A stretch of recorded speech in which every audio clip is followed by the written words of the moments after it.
सोचिए कि अगर आपकी आत्मा की पूरी यात्रा, मतलब हर जन्म, हर सबक, हर खुशी, हर गम, सब कुछ एक विशाल लाइब्रेरी में दर्ज हो तो? एक कॉस्मिक लाइब्रेरी। हाँ, एक ऐसी कॉस्मिक लाइब्रेरी जहां आपकी पूरी कहानी मौजूद हो। आज हम एक ऐसे ही बहुत ही रहस्यमयी और आकर्षक विषय की गहराई में उतर रहे हैं, आकाशिक रिकॉर्ड्स। और हमें जो सामग्री मिली है वो इसे आत्मा के रिकॉर्ड्स की सार्वभौमिक लाइब्रेरी कहती है। बिल्कुल। और इसे सिर्फ एक आध्यात्मिक कॉन्सेप्ट की तरह देखना शायद पूरी बात ना हो। हमारे स्रोत इसे एक प्रैक्टिकल टूल, एक व्यावहारिक उपकरण की तरह पेश करते हैं। मतलब आत्मखोज का एक जरिया। हाँ, आत्मखोज, हीलिंग और अपने जीवन के उद्देश्य को समझने का एक जरिया। आज हमारी चर्चा का मिशन इस जटिल विषय को समझने की कोशिश करना है। ये जानना है कि इसके पीछे का दर्शन क्या है और अगर कोई इसे आजमाना चाहे तो उसके लिए क्या व्यावहारिक कदम बताए गए हैं। तो चलिए शुरू करते हैं। ये यूनिवर्सल सोल लाइब्रेरी का विचार, ये सुनने में किसी साइंस फिक्शन फिल्म जैसा लगता है। क्या ये कोई असल जगह है, कोई एनर्जी फील्ड है, या सिर्फ एक मेटाफर, मतलब एक रूपक है? स्रोतों के अनुसार ये एक ऊर्जावान डेटाबेस है। ऊर्जावान डेटाबेस। हाँ, इसे एक तरह का आध्यात्मिक क्लाउड स्टोरेज समझ सकते हैं, जहां हर आत्मा की यात्रा की हर जानकारी, हर विचार, हर भावना की एक ऊर्जावान छाप संग्रहित है। अच्छा। तो ये कोई भौतिक स्थान नहीं है, बल्कि चेतना का एक कंपन स्तर है। ओके।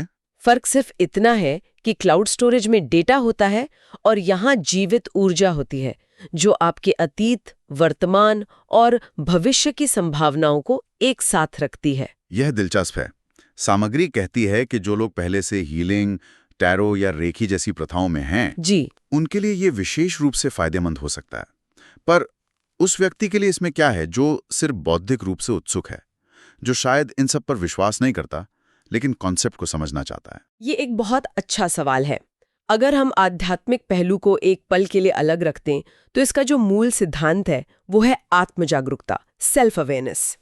ये अपने गहरे पैटर्न को समझने, अपने अनसुलझे भावनात्मक मुद्दों को देखने और जीवन में स्पष्टता लाने का एक तरीका है। ओके। ये एक ऐसा अभ्यास है जो आपको अपने अंतर्ज्ञान से बेहतर तरीके से जुड़ने में मदद करता है, और ये चीजें किसी के लिए भी फायदेमंद हो सकती हैं, चाहे उनका विश्वास कुछ भी हो। ठीक है, तो एक यूनिवर्सल डेटाबेस तक पहुंचने के लिए कुछ कड़े सुरक्षा प्रोटोकॉल्स भी होने चाहिए, है ना? बिल्कुल।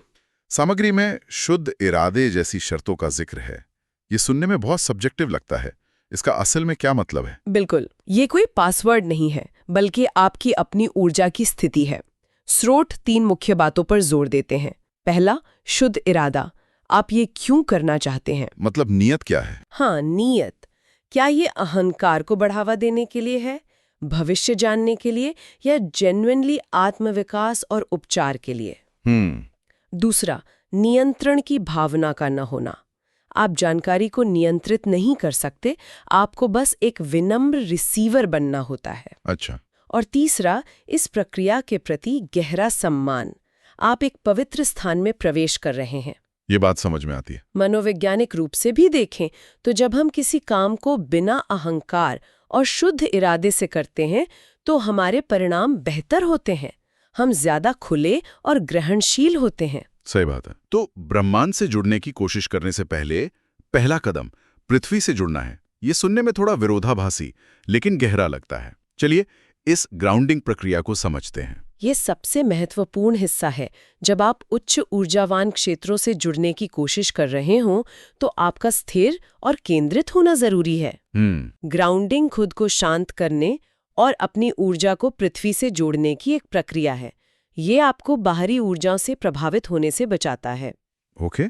स्रोत में एक बहुत ही सरल 2 मिनट की तकनीक बताई गई है। हाँ, मैंने भी पढ़ा। मैं उसे संक्षेप में बताता हूँ। आंखें बंद करके 4 सेकंड सांस अंदर लेना जी। 2 सेकंड रोकना और 6 सेकंड के लिए धीरे धीरे बाहर छोड़ना। और इसके साथ कल्पना करना कि आपके पैरों से जड़ें निकलकर पृथ्वी में जा रही हैं और सिर से एक दिव्य प्रकाश शरीर में आ रहा है। बिल्कुल। ये सिर्फ शांत होने के बारे में नहीं है, ये एक ही समय में खुद को स्थिर करने और ऊर्जावान बनाने जैसा है। एक अंतरिक्ष यात्री की तरह जो अपने स्पेस सूट की जांच कर रहा हो। बहुत अच्छी एनालॉजी है। और इस प्रक्रिया को पूरा करने के लिए एक अफर्मेशन यानी एक सकारात्मक कथन है। मैं सुरक्षित हूँ, मैं ग्राउंडेड हूँ, मैं दिव्य सत्य के साथ जुड़ा हुआ हूँ। ये आपके अवचेतन मन को संकेत देता है कि आप इस गहरे काम के लिए तैयार और सुरक्षित हैं। अच्छा। मनोवैज्ञानिक तौर पर ये आपके मन को चिंता की स्थिति से निकालकर एक केंद्रित अवस्था में लाता है, जो किसी भी तरह के गहरे ध्यान या आत्मनिरीक्षण के लिए जरूरी है। ग्राउंडिंग के बाद अगला कदम है प्रार्थना, जिसके माध्यम से रिकॉर्ड्स तक पहुंचने का इरादा स्थापित करना है। जी। सामग्री में एक प्रार्थना अंग्रेजी में दी गई है।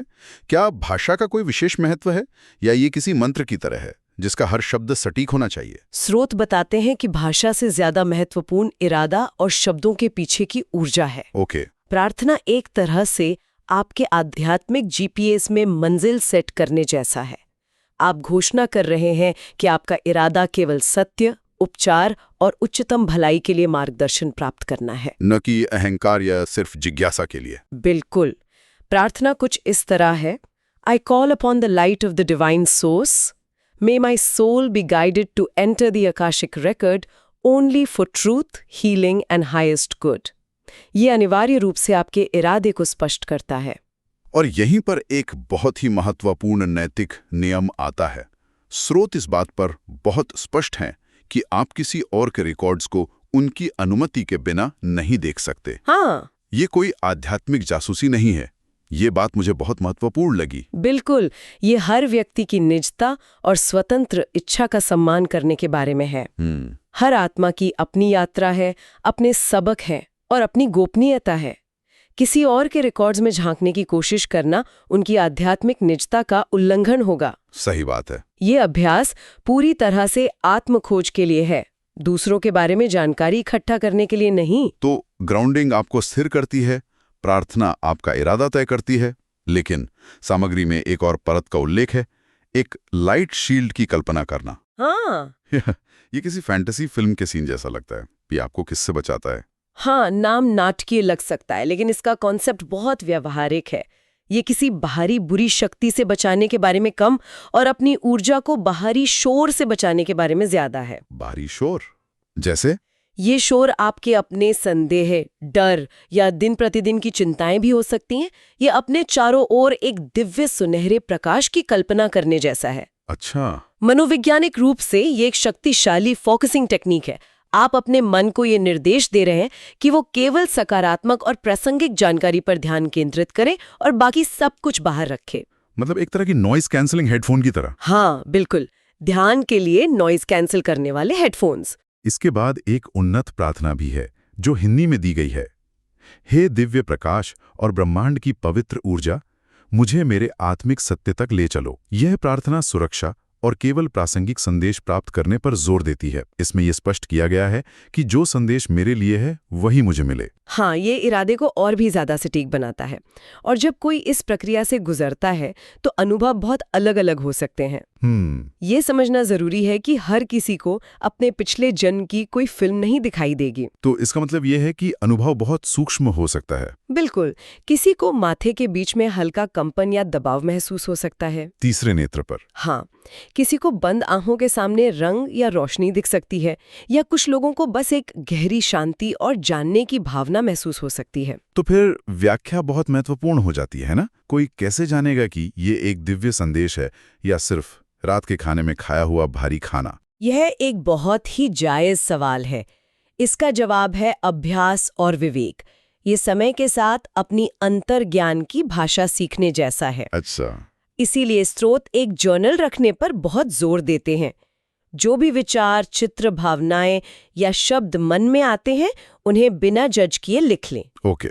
बाद में जब आप उन्हें पढ़ते हैं तो आप पैटर्न और गहरे अर्थ देख सकते हैं जो उस क्षण में स्पष्ट नहीं थे। ठीक है। मान लीजिए कि कनेक्शन स्थापित हो गया है, तो अब सबसे बड़ा सवाल आता है, पूछना क्या है? मुझे लगता है कि ज्यादातर लोगों का पहला सवाल होगा, मैं लॉटरी कब जीतूंगा? हाँ, बिल्कुल। लेकिन स्रोत कहते हैं कि ये गलत तरीका है। हाँ, क्योंकि ये अहंकार से प्रेरित प्रश्न है। आकाशिक रिकॉर्ड्स को कोई भविष्य बताने वाली मशीन नहीं समझना चाहिए। प्रश्न खुले अंत वाले और आत्मा केंद्रित होने चाहिए। जैसे, क्या मुझे ये नौकरी छोड़ देनी चाहिए?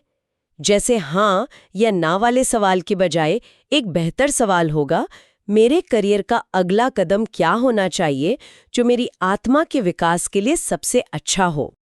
या इस रिश्ते में मेरा मुख्य सबक क्या है, या मेरे जीवन का सबसे बड़ा उद्देश्य क्या है जिसे मुझे अभी समझने की जरूरत है। ये सवाल आपको सीधे जवाब नहीं देते बल्कि मार्गदर्शन देते हैं। बिल्कुल। और जब मार्गदर्शन मिल जाए तो सत्र को सम्मानपूर्वक समाप्त करना भी उतना ही महत्वपूर्ण है।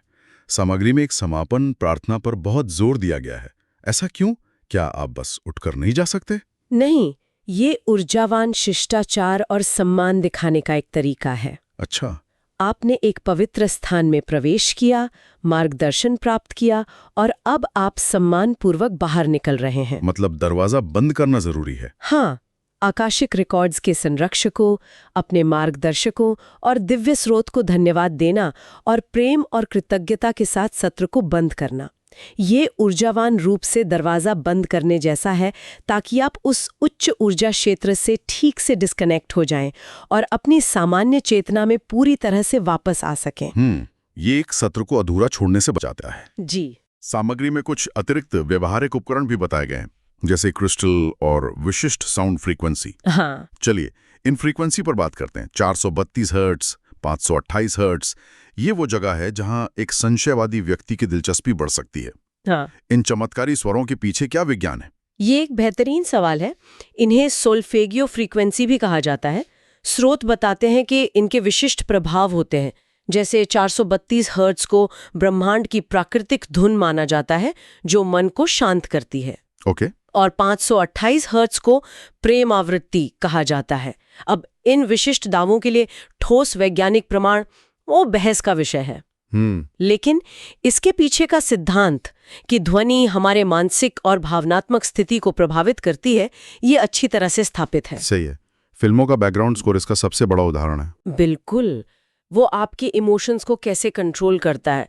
तो चाहे कोई ये माने कि 528 हर्ट्ज एक चमत्कारी स्वर है या बस एक शांत करने वाला संगीत जो ध्यान केंद्रित करने में मदद करता है, अंतिम लक्ष्य वही है, मन को एक ग्रहणशील ध्यानपूर्ण अवस्था में लाना।